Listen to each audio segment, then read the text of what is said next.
Hi everybody, this is Father Warner D'Souza and we are in Monday of the 5th week of Easter, reflecting on Acts chapter 14 verse 5 to 18. The story of rejection continues for Paul and Barnabas. Driven out of Antioch of Pisidia, they now make their way to Iconium, which is in modern-day Turkey, roughly about 70 miles southeast of Antioch by the Sebastian Way.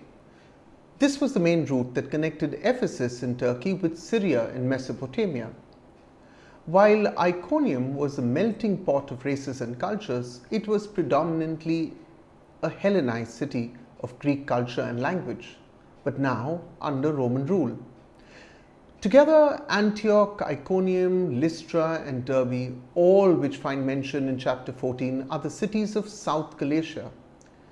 Not to be confused with Paul's letter to the Galatians, to whom he wrote and who lived in the north of Galatia around modern-day Ankara in Turkey. What happened in the synagogue of Antioch of Pisidia happens also in the synagogue of Iconium. Paul and Barnabas always encounter both receptivity and resistance. They took their message first to the Jews in the synagogue, only to be kicked out by those jealous of them, or, as in this case, those who were unbelieving. Paul and Barnabas were not quitters, for we are told they stayed back in spite of the opposition. Yet in this case, they had to flee, for a plot had been hatched to stone them to death.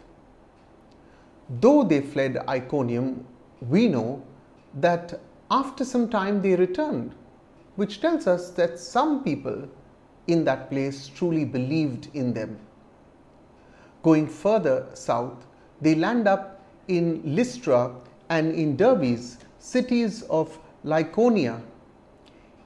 It is in Lystra that they are preaching, not in a synagogue, but now on the streets, to a people who have never heard of the God of Israel. While Lystra did not have a synagogue, we know it had Jewish people, for it was the hometown of Timothy, who had a Jewish mother, and we are told this in Acts chapter 16 verse 1. We also read about it in St. Paul's letters to Timothy. It is here in a narration similar to what one would read in the opening chapters of Acts chapter 9 verse 32 to 35 that Paul and Barnabas, like Peter, heal a lame man. The consequences of this healing in a Gentile land are quite different. The people, we are told, break into a frenzied response, thinking that Paul and Barnabas were some kind of Greek gods, Zeus and Hermes. Everyone, including the temple priest of Zeus, seems to be in on the act, for we are told that he brings oxen and garlands to the gates of the city where Paul is.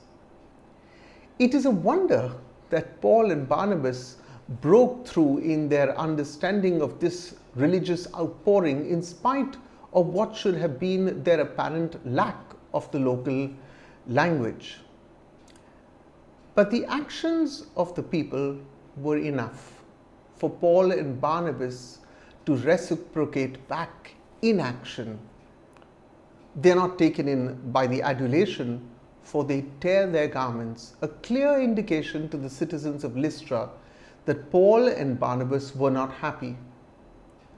The speech recorded by the author of the Acts in this incident is very similar to another speech that Paul will give in a letter to the Athenians.